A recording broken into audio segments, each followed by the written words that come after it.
परम पूजनीय साध्वी जी, सत्य प्रभा जी, परम पूजनीय साध्वी जी, तरुण प्रभा जी, उनको मेरा सादर वंदन, कोटि कोटि वंदन। मुझे बहुत आनंद हुआ कि आज उनकी निश्रा में आपसे बात करने का, संवाद करने का समय मिलता है। मैं आपसे कल और कल के अगले एक दिन पहले और उसके एक दिन पहले 3 दिनों से जो बात कर रहा हूं, उसी बात को थोड़ा आगे बढ़ाता हूं। और आज की बात मैं आपके लिए बहुत महत्व की मानता हूं। अब तक मैंने आपसे अष्टांग हृदयम के जिन सूत्रों पर चर्चा की है, हम लोग हर एक विषय में, आप जानते हैं ना, एक थ्योरी होती है और एक प्रैक्टिकल होता है। तो अब तक आप समझिए कि मैं आपसे थ्योरी की बात कर रहा था और थोड़ी सी बात और करूंगा थ्योरी की जो बची हुई है। फिर उसके बाद आज मैं आपसे कुछ प्रैक्टिकल बात भी करूंगा। अगर मैं एक और भाषा में बात करूं तो आप में से कोई लोग अगर वकालत के पेशे में हो, वकील हो, तो आप जानते हैं कि कोर्ट कोई फैसला सुनाता है, जजमेंट देता है, तो उसका एक ऑपरेटिव पार्ट होता है, फंक्शनल ऑपरेटिव पार्ट। वो अब शुरू होगा आज से, ऐसा आप कह सकते हैं। Please mobile phone switch off कर दीजिए। साध्वी जी आज हमारे बीच में हैं, आप इस बात के लिए आज छूट नहीं ले सकते। तो अब तक मैंने आपसे जो कहा है वो सूत्र रूप में थोड़ा सा सिद्धांतिक बातें, लेकिन सरल भाषा में विज्ञान के साथ पेश करने की कोशिश की, समझाने की कोशिश की। आज कुछ ऐसी बातें जो दैनिक जीवन में आप प्रयोग करें। इन सूत्रों का प्रयोग तो करना ही है, इसके लिए तो कोई विकल्प नहीं है, लेकिन इन सूत्रों के आधार पर आगे भी बहुत कुछ है जो भागवत जी ने कहा है। साध्वी जी चूंकि यहां पर हैं, तो उनकी जानकारी के लिए एक छोटी सी बात जो आपके लिए पुरानी लगेगी, शायद उनके लिए नई होगी, और मैं उनको इसलिए भी ये कहना चाहता हूं कि वो अपने व्याख्यानों में हर बार ये बातें सैकड़ों लोगों तक कह सकती हैं। साध्वी जी, यहां पर हम लोग बात कर रहे हैं 3,500 साल पहले भारत में एक महान व्यक्ति हुए, उनका नाम था महर्षि बागभट्ट। उनकी लिखी हुई 2 शास्त्रीय पुस्तकों पर हम चर्चा कर रहे हैं। एक उनकी पुस्तक है अष्टांग हृदयम, दूसरी पुस्तक है उनकी अष्टांग संग्रहम। ये दोनों पुस्तकों में महर्षि बागभट्ट ने 7,000 सूत्र लिखे हैं, संस्कृत में लिखे हैं। ये सूत्र हमारे जीवन से जुड़े हुए हैं। हमारे अपने जीवन में हमें स्वस्थ रहना है, निरोगी रहना है, तो इन स्वस्थ और निरोगी रहने के लिए क्या क्या करना चाहिए, ये सूत्र बागभट्ट जी ने लिखे हैं। बागभट्ट जी महर्षि चरक के शिष्य थे। चरक ऋषि का नाम हम सब जानते हैं। चरक ऋषि के वो शिष्य थे और सबसे बेहतरीन शिष्यों में उनकी गिनती होती है, सबसे इंटेलिजेंट माने जाते हैं। चरक ऋषि ने जितना शोध कार्य किया, बागभट्ट जी ने उससे भी ज्यादा किया। 135 वर्ष उनकी आयु रही। 135 वर्ष में लगभग आप समझ लीजिए 18 वर्ष छोड़कर, 18 वर्ष वो ये कहते हैं कि मैं प्राथमिक अध्ययन करता रहा, तो 18 वर्ष छोड़कर बाकी सारे वर्ष उन्होंने बहुत गहन अध्ययन में लगाए। और उन्होंने कोई एक सूत्र लिखा तो उस पर कम से कम 50 से ज्यादा उन्होंने ऑब्जर्वेशंस किए। आज का जो विज्ञान है, जिसको हम आधुनिक विज्ञान कहते हैं, ये पूरा ऑब्जर्वेशन पर आधारित है। ऑब्जर्वेशन को हिंदी में क्या कहते हैं मैम? हाँ, निरीक्षण, परीक्षण या निरीक्षण। हाँ, प्रयोग या परीक्षण या निरीक्षण। तो अगर जैसे उन्होंने कोई सूत्र कह दिया तो उसका 50 बार परीक्षण किया, अलग अलग परिस्थितियों में अलग अलग लोगों पर किया, और जब उन्होंने देखा कि परिणाम वही है, तब सूत्र लिखा। अब हम कल्पना करें कि 7,000 सूत्र लिखे हों और एक एक सूत्र पर 50-50 परीक्षण उन्होंने किए हों, तो पूरी जिंदगी उनकी इसी में निकल गई। महर्षि बागभट्ट बाल ब्रह्मचारी थे। अंतिम समय तक वो ब्रह्मचर्य का ही पालन करते रहे, गृहस्थ आश्रम उन्होंने नहीं जिया, लेकिन वो मानते थे कि गृहस्थ आश्रम बहुत महत्व का है। तो ऐसे महर्षि बागभट्ट के सूत्रों को मैं पिछले 6 साल से पढ़ता रहा, और भारत की आज की जो परिस्थिति है, मैं मानता था और आज भी मानता हूं कि उसमें ये बहुत अनुकूल है। आज हमारे भारत की परिस्थिति ऐसी है, 112 करोड़ लोग इस देश में रहते हैं, इनमें से करीब 75 से 80 करोड़ लोग बीमार हैं। सरकार कहती है कि सिर्फ 30 करोड़ लोग हैं स्वस्थ, बाकी सब हैं बीमार।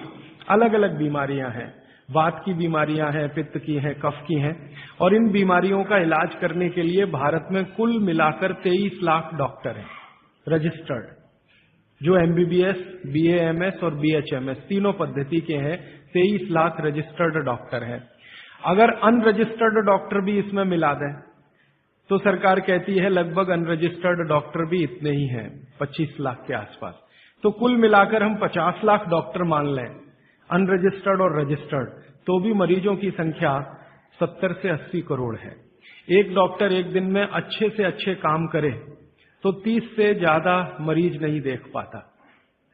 तो मैंने एक दिन हिसाब लगाया कि अगर 30 व्यक्ति एक डॉक्टर के सुपुर्द कर दिए जाएं तो 50 लाख डॉक्टर हैं, मुश्किल से 1.5 करोड़ लोगों का इलाज हो सकता है, और रोगी 75 से 80 करोड़ हैं। तो भागवत जी एक सूत्र लिखकर चले गए, वो ये कहते हैं कि हर व्यक्ति अपनी चिकित्सा स्वयं कर सकता है, और इस बात को उन्होंने कहा कि 85% चिकित्सा बहुत आसान है जो कोई भी व्यक्ति स्वयं कर सकता है। 15% चिकित्सा थोड़ी मुश्किल है जिसमें आपको विशेषज्ञ की मदद की जरूरत पड़ती है।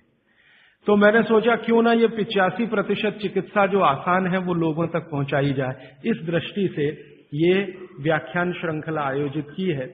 यहाँ पर श्रीमती प्रभा देवी जयप्रकाश जी के नाम से चलने वाला एक ट्रस्ट है, उसके मुख्य व्यक्ति मेरे साथ हैं श्री शुभकांत दास, और उनके पुत्र हैं प्रदीप भाई, और उनके सब सहयोगी निरंजन भाई और मेघाणी जी, इन सब ने मिलकर ये आयोजन किया। और मेरे जीवन का ये पहला व्याख्यान है जो मैं इस विषय पर दे रहा हूं। इसके पहले इस विषय पर मैंने कहीं बात ही नहीं की, क्योंकि अभी तक तो मैं अध्ययन ही करता रहा। और ये बात करने का ऐसा हो गया कि एक दिन मैं शोभाकांत जी के घर खाना खा रहा था, प्रदीप भाई के साथ बात हो गई कि क्यों ना इस विषय पर बात किया जाए। तो ऐसे ये तय हो गया अनायास, लेकिन मुझे लगा कि ये शायद सार्थक हुआ। कई लोगों ने मुझे कहा, और खासकर बाबूजी माने शोभाकांत जी ने मुझे कहा कि तुम पुराने भाषण देना बंद कर दो, वो जो पेप्सी कोका कोला वाले और विदेशी स्वदेशी वाले या WTO वाले ये ही कहो। शायद बहुत लोग ऐसा कहते हैं। अगर ऐसा सबका मन बना तो शायद इस विषय में मैं आगे भी और ज्यादा गहराई से रिसर्च करके बात करता रहूंगा। तो अब तक हमने 3 दिन की व्याख्यानमाला पूरी की है, आज चौथा दिन शुरू हो रहा है। तो कल तक के जितने सूत्र थे वो एक बार मैं आपको दोहरा दूं ताकि आपको याद हो जाए। कल का सबसे पहला महत्व का सूत्र मैंने बोला था कि आप खाना खाने के बाद पानी न पिए, पानी हमेशा 1.5 घंटे के बाद पिए। कारण मैंने उसका बहुत विस्तार से बताया था, उसमें दोबारा जाने की जरूरत नहीं है। वो पहला सूत्र था कल का। दूसरा सूत्र था कि पानी जब भी पिए तो घूट घूट भर के पिए, एक एक सिप लेकर पानी पिए, जैसे आप गर्म दूध पीते हैं या गर्म चाय या गर्म कॉफी पीते हैं, और उसका कारण भी मैंने आपको समझा दिया था। तीसरा सूत्र है कि आप जब भी पानी पिए तो ठंडा ना पिए, कभी भी ठंडा पानी ना पिए, हमेशा गुनगुना पानी पिए। वैसे जैन दर्शन में इसी को पक्के पानी की कहा जाता है, इसको बात वो बिल्कुल वैज्ञानिक है। भागवत जी भी उसका समर्थन करते हैं। हमेशा गुनगुना पानी पीने की कोशिश करें। आप में से कई लोगों ने सवाल पूछे थे कि गर्मियों में भी क्या गुनगुना पानी पिए। भागवत जी की माने तो गर्मियों में भी गुनगुना पी सकते हैं, लेकिन कोई बहुत तकलीफ आए तो मिट्टी के बर्तन का पानी आप गर्मी के दिनों में 3-4 महीने पी सकते हैं। फिर चौथा सूत्र ये था कल का कि पानी कभी भी पिए तो सवेरे उठते ही सबसे पहले जरूर पिए, माने सुबह की शुरुआत पानी से करें। और उसमें मैंने बताया था कि मुंह का कुल्ला किए बिना वो उठते ही पानी आपको पीना है, क्योंकि रात को जब आप सोते हैं तो जो कुछ भी लार मुंह में बनी है ये बहुत ही कीमती है, इसका औषधीय गुण बहुत है। और जैन दर्शन में इसको अहिंसा के साथ जोड़ा हुआ है, और वो मैंने करके भी देखा है कि सुबह की लार गलती से भी आप किसी चींटी या चींटा या मक्खी पे थूक दो, वो तुरंत मर जाएगा। सुबह की लार अगर आपने गलती से चींटी, चींटा या मक्खी पे थूक दिया, वो तुरंत मर जाता है, क्योंकि उसका औषधीय गुण बहुत प्रबल होता है सुबह सुबह। तो जैन दर्शन ने इसको अहिंसा से जोड़ा, भागवत जी ने इसको शरीर स्वास्थ्य से जोड़ा। तो ये 4 सूत्र मैंने कल आपको बताए थे, ये बहुत फंक्शनल हैं, ऑपरेटिव। इसके पहले 5 सूत्र पिछले 2 दिनों में मैंने बात की थी। आने वाले शायद एक दिन मैं सब सूत्रों को फिर से रिपीट कर दूंगा ताकि आपको भूलने ना पाए, आसानी से याद हो। अभी मैं आगे बढ़ता हूं। कल के सूत्र को आगे बढ़ाते हुए मैं एक सूत्र आपके सामने रख कहता हूं। भागवत जी कहते हैं बहुत गहरी बात। वो ये कहते हैं, ये साध्वी जी हैं इसलिए मुझे आज कहना बहुत उपयोगी भी लग रहा है इस सूत्र का। मैं सोचा था कि कल कहूंगा लेकिन आज कह रहा हूं। भागवत जी कहते हैं कि जब आप भोजन करें कभी भी, तो भोजन का समय थोड़ा निश्चित करें। भोजन का समय निश्चित करें। ऐसा नहीं कि कभी भी कुछ भी खा लिया।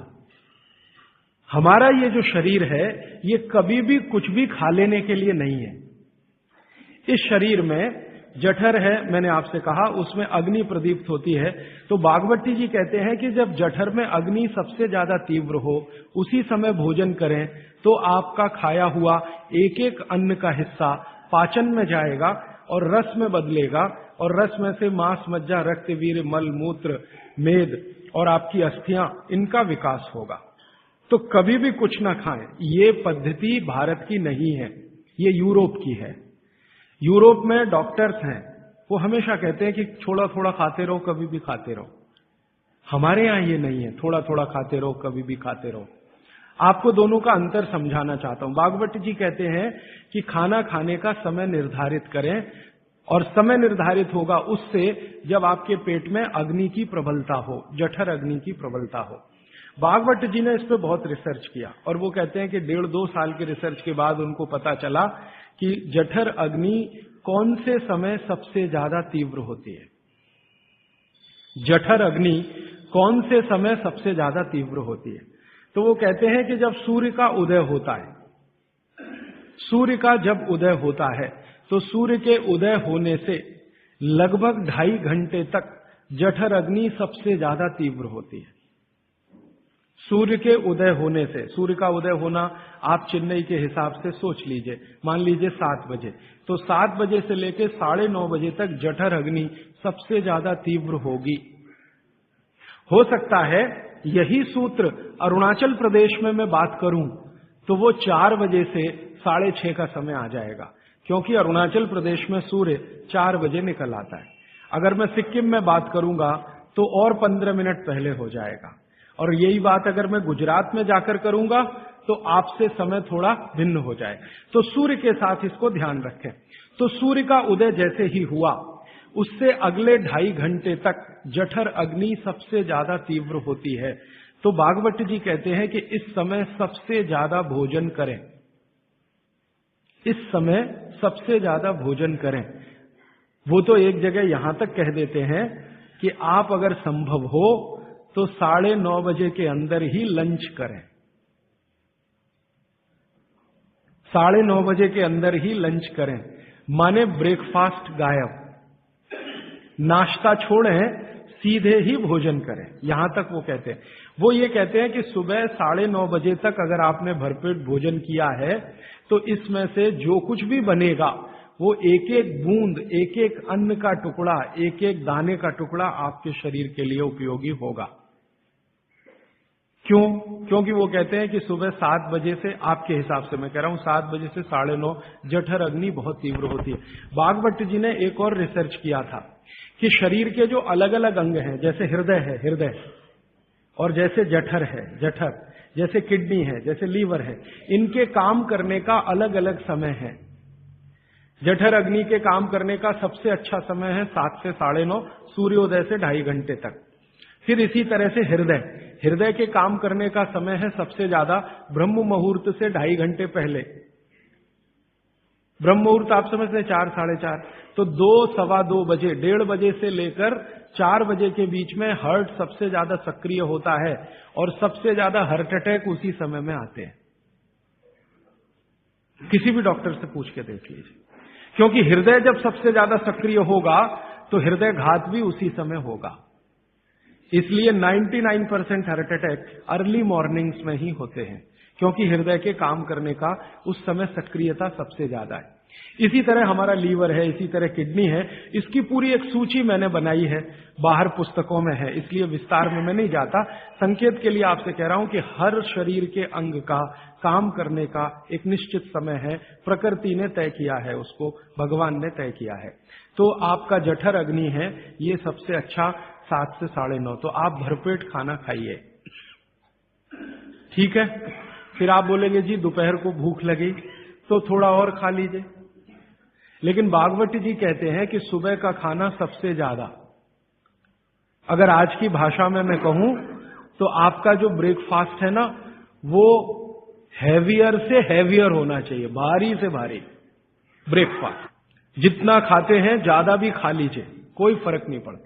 सुबह के नाश्ते में भरपेट खाइए।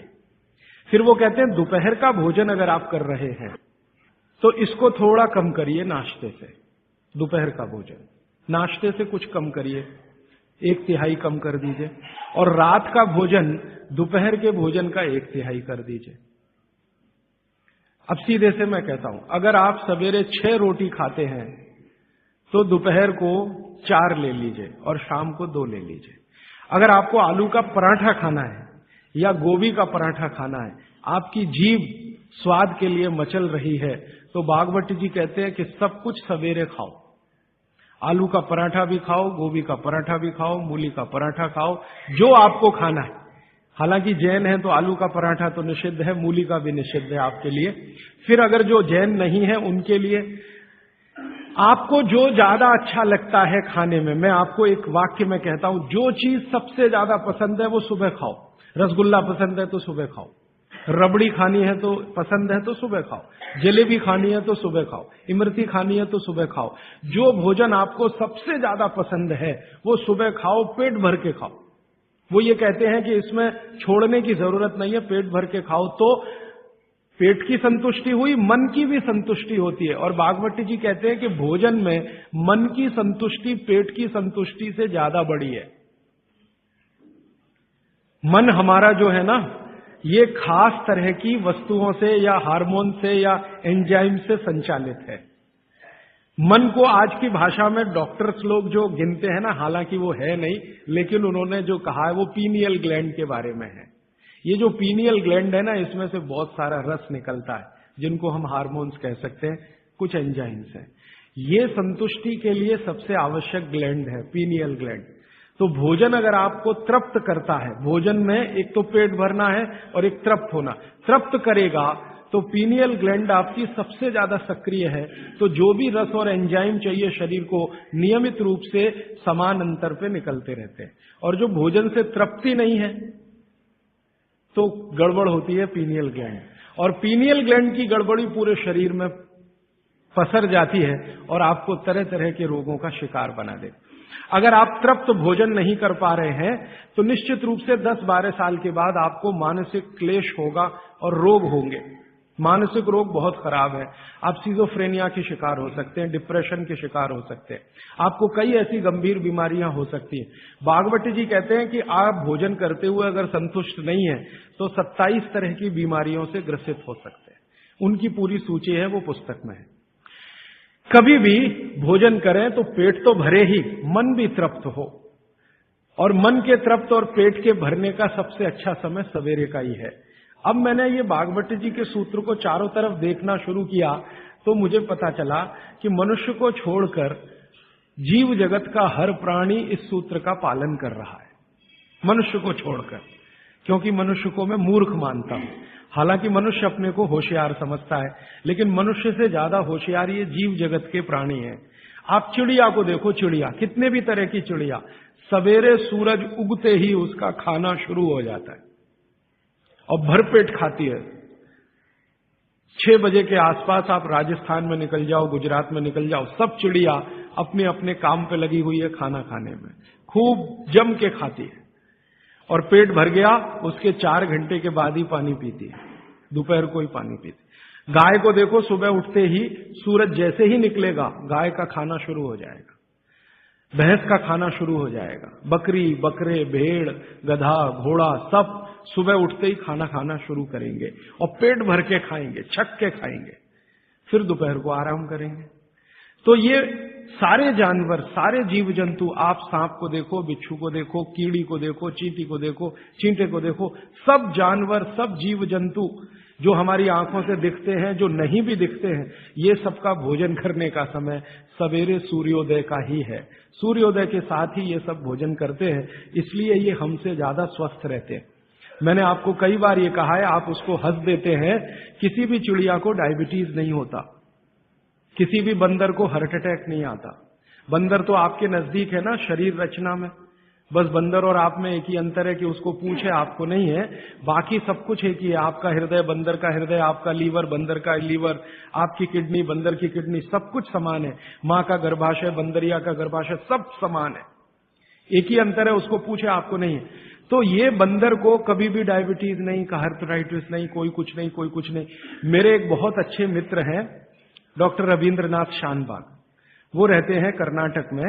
कर्नाटक में एक उडुपी नाम की जगह है, वहां रहते हैं, बहुत बड़े प्रोफेसर हैं, मेडिकल कॉलेज में काम करते हैं। उन्होंने एक बड़ा गहरा रिसर्च किया। उन्होंने कहा कि मैंने जिंदगी भर, माने 15-16 साल उन्होंने एक रिसर्च किया कि बंदर को बीमार बनाओ, क्योंकि उन्होंने बहुत सारे वैज्ञानिकों से यह सुन रखा है कि बंदर बीमार नहीं होता, और बीमार होगा तो मरेगा ही, जीवित नहीं रहेगा। तो बंदर को बीमार बनाओ। तो उन्होंने तरह तरह के वायरस और बैक्टीरिया बंदर को डालना शुरू किया, कभी इंजेक्शन के माध्यम से, कभी किसी माध्यम से। वो कहते हैं कि मैं 15 साल असफल रहा, बंदर को कुछ नहीं हो सकता। और मैंने कहा कि आपने ये बता दिया कि ठीक है बंदर को कुछ नहीं हो सकता। वो कहते हैं कि मैंने बहुत कोशिश किया कि उसके ब्लड का कोलेस्ट्रॉल बढ़ा दूं, बढ़ता ही नहीं। तब उन्होंने एक दिन रहस्य की बात बताई, वो आपको भी मैं बता देता हूं कि बंदर का जो ब्लड है ना, उसका RH फैक्टर दुनिया में सबसे आदर्श है। और आपका RH फैक्टर जब नापता है ना कोई डॉक्टर, तो बंदर से ही कंपेयर करता है, वो बताता नहीं आपको, ये अलग बात है। कंपैरिजन बंदर से ही होता है। कारण उसका है कि उसको कोई बीमारी आ नहीं सकती, ब्लड में कोलेस्ट्रॉल बढ़ता नहीं, ट्राइग्लिसराइड कभी बढ़ता नहीं, डायबिटीज कभी होती नहीं, शुगर कितनी भी बाहर से इंट्रोड्यूस करो उसके ब्लड में टिकती नहीं। तो वो प्रोफेसर साहब कहते हैं यार ये सब एक ही चक्कर है कि बंदर सवेरे ही सवेरे भरपेट खाता है, जो आदमी नहीं खा पाता। तो वो प्रोफेसर रविंद्रनाथ शानबाग ने कुछ अपने मरीजों को कहा कि देखो भैया, बंदर की तरह से खाओ, माने सुबह सुबह भरपेट खाओ। तो उनके कई मरीज हैं जिन्होंने पर उन्होंने एक्सपेरिमेंट किया, और वो मरीज बताते हैं कि जब से उन्होंने सुबह भरपेट खाना शुरू किया, किसी की डायबिटीज माने शुगर कम हो गई, किसी का कोलेस्ट्रॉल कम हो गया, किसी के घुटने का दर्द कम हो गया, किसी के कमर का दर्द कम हो गया, किसी का कुछ, गैस बनना बंद हो गई, पेट में जलन होना बंद हो गई, नींद अच्छी आने लगी, वगैरह वगैरह सारे इंप्रूवमेंट वो बोलते हैं होते हैं। तब से वो चिल्ला चिल्ला कर कहते हैं, और ये बात भागवत जी 3500 साल पहले कहते हैं कि सुबह का खाना सबसे अच्छा, माने सबसे ज्यादा खाना है, सबसे अच्छा खाना है, जो भी स्वाद आपको लगता है वो सुबह ही खाइए। तो सुबह का खाना फिक्स करिए, समय तय करिए। तो समय मैंने आपको बता दिया, सूरज उगा और 2.5 घंटे तक, माने 9:30 बजे तक, ज्यादा से ज्यादा 10 बजे तक आपका भोजन हो जाना चाहिए। और ये भोजन तभी होगा जब आप नाश्ता बंद करेंगे। ये नाश्ता हिंदुस्तानी चीज नहीं है, ये अंग्रेजों की है। और आप जानते हैं ना हमारे यहां चक्कर क्या चल गया है, नाश्ता थोड़ा कम करेंगे, लंच थोड़ा ज्यादा करेंगे, डिनर उससे भी ज्यादा करेंगे। सवा सत्यानाश, एकदम उल्टा। भागवत जी कहते हैं कि नाश्ता सबसे ज्यादा करो, लंच उससे कुछ कम करो, डिनर सबसे कम करो। हमारा बिल्कुल उल्टा चक्कर है, डिनर सबसे ज्यादा, लंच उससे कुछ, और नाश्ता सबसे कम। ये अंग्रेज और अमरीकियों के लिए नाश्ता कम है। कारण पता है, वो लोग नाश्ता हल्का ही करें तो उनके लिए अच्छा है, हमारे लिए नाश्ता ज्यादा ही करना बहुत अच्छा है। कारण उसका एक ही है कि अंग्रेजों के देश में सूर्य नहीं निकलता, साल में 8-8 महीने तक सूरज के दर्शन नहीं होते। और ये जो जठर अग्नि है ना, ये सूरज के साथ सीधे संबंधित है। जैसे जैसे सूर्य तीव्र होगा अग्नि तीव्र होगी, जैसे जैसे सूर्य कम होगा अग्नि भी कम होगी।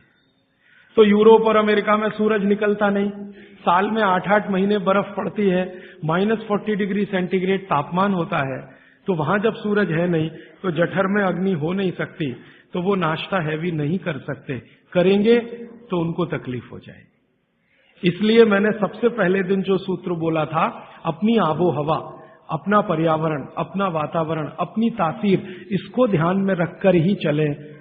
तो आपके देश की जो आबो हवा और तासीर है वो ये कि हर दिन सूरज निकलता है, सुबह निश्चित रूप से निकलता है, अगले दिन भी निकलेगा, करोड़ों साल से निकल रहा है, अगले करोड़ों साल तक निकलेगा। इसलिए भारत में every morning is good morning, सभी सुबह अच्छी है। यूरोप वाले तरसते हैं गुड मॉर्निंग के लिए, अच्छी सुबह होती नहीं वहां, इसलिए हर एक आदमी दूसरे को विश करता है, may I wish you to have a good morning, इसलिए वो गुड मॉर्निंग वाले लोग हैं। हमारे यहां तो every morning is good morning, तो हम गुड मॉर्निंग में क्यों फंसे हुए हैं? तो गुड मॉर्निंग से निकलिए, नमस्ते में आइए, नमस्कार में आइए, वणक्कम में आइए। ये गुड मॉर्निंग आपके लिए काम की चीज नहीं है, और ये गुड मॉर्निंग जुड़ी हुई है आपके पेट से। जितनी अच्छी सुबह होगी, माने सूर्य जितना अच्छा होगा, उतनी तीव्र जठर अग्नि होगी, उतना ही अच्छा भोजन करिए। तो वो कहते हैं कि सुबह का खाना आप भरपेट खाइए, माने नाश्ते को लंच में बदल दीजिए, ठीक है, 9:30 बजे तक, 10 बजे तक ज्यादा से ज्यादा। फिर आप इसमें तर्क और कुतर्क मत करिए, जी हमको दुकान जाना है, हमको ऑफिस जाना है, हमको दुनियादारी संभालनी है, किसके लिए? इसी पेट के लिए ना। ये दुनियादारी कर किसके लिए? आप इसी पेट के लिए ना। तो पेट तो दुरुस्त होने के लिए भागवत जी कह रहे हैं कि भाई इसको संभाल लो, तो दुनियादारी संभलती है। और ये गया तो दुनियादारी संभाल के करेंगे क्या? मान लीजिए पेट ठीक नहीं है, स्वास्थ्य ठीक नहीं है, आपने 10,000 करोड़ कमा लिया, क्या करेंगे? डॉक्टर को ही देंगे ना। तो डॉक्टर को देने से अच्छा किसी गौशाला वाले को दे दीजिए, पेट दुरुस्त कर लीजिए। तो पेट आपका है तो दुनिया आपकी है, ये आप जान लीजिए। इसलिए पेट को दुरुस्ती के लिए भागवत जी कहते हैं सुबह का खाना भरपेट खाइए, माने आप बाहर निकलें घर के तो छक्कर खाना खा के निकलिए, भोजन करके ही निकलिए। दोपहर को 12 बजे से 1 बजे के बीच में जठर अग्नि की तीव्रता कम होना शुरू होती है, तो उस समय थोड़ा कुछ हल्का खाएं, माने जितना सुबह खाया उससे कुछ कम खाएं तो अच्छा है, ना खाएं तो और भी अच्छा है। खाली फल खा लें, जूस पी लें, दही पी लें, मट्ठा पी लें, आदि आदि। शाम को फिर खाएं। अब शाम का भागवत जी कहते हैं कि आपने एक चीज देखी है ना, वो बहुत प्रकृति से सीखने की जरूरत है। दीपक भरा तेल का दीपक आप जलाना शुरू करिए तो पहली लौ खूब तेजी से जलेगी, ठीक है, और अंतिम लौ भी तेजी से जलेगी। माने दीपक जब बुझने वाला होगा तो बुझने से पहले वो बहुत तेज जलेगा। यही पेट का भी नियम है। जठर अग्नि सुबह सुबह बहुत तीव्र होगी और शाम को जब सूर्यास्त होने जा रहा है तब भी तीव्र होगी, बहुत तीव्र होगी। तो कहते हैं शाम का खाना सूरज के रहते रहते खा लो, सूरज डूबा तो अग्नि भी डूबी। तो वैसे तो जैन दर्शन में कहा है रात्रि भोजन निषेध है, भागवत जी भी यही कहते हैं, तरीका अलग है बस। आप अहिंसा के लिए कहते हैं, वो स्वास्थ्य के लिए कहते हैं। वो ये कहते हैं शाम का खाना तो सूरज डूबने के बाद दुनिया में कोई नहीं खाता। गाय को खिला के देख लो, नहीं खाएगी, भैंस भी नहीं खाती, खिला के देख लो, बकरी भी नहीं खाएगी, बकरा गधे को खिला के देख लो, खाता नहीं, हाँ बिल्कुल नहीं खाता। आप खाते हैं तो आप अपने को कंपेयर कर लीजिए कि किसके साथ हैं आप। कोई जानवर, कोई जीव राशि सूरज डूबने के बाद खाती नहीं, तो आप क्यों खा रहे हैं? प्रकृति का नियम भागवत जी कहते हैं पालन करिए, माने रात का खाना जल्दी कर दीजिए सूरज के रहते रहते, माने 5-6 बजे के आसपास आपके यहां सूरज डूबता है, 6 बजे या 6:30 बजे, वही समय सबसे अच्छा है डूबने से पहले। अब कितना पहले? तो भागवत जी ने उसका कैलकुलेशन दिया है 40 मिनट पहले। सूरज डूबने का समय पता कर लीजिए, चेन्नई में सूरज शाम को 7 बजे डूब रहा है तो 6:20 तक, 6 बजे डूब रहा है तो 5:20 तक। ये हिंदुस्तान के किसी भी कोने में चले जाइए, सूरज डूबने से 40 मिनट पहले का ही निकलेगा। तो 40 मिनट पहले शाम का खाना खा लीजिए और सुबह का तो सूरज निकलने के 2.5 घंटे तक कभी भी खा लीजिए, दोनों समय पेट भर के खा लीजिए। फिर कहेंगे जी रात को क्या? तो रात के लिए भागवत जी कहते हैं कि एक ही चीज है रात के लिए कि आप कोई तरल पदार्थ ले सकते हैं, जिसमें सबसे अच्छा उन्होंने दूध कहा है। साध्वी जी तो वो भी नहीं ले सकते, साधु तो वो भी नहीं ले सकते, लेकिन आप गृहस्थी लोग हैं तो इतनी छूट चाहें तो आप ले सकते हैं। भागवत जी कहते हैं कि शाम को सूर्य डूबने के बाद, मैंने आपको कल कहा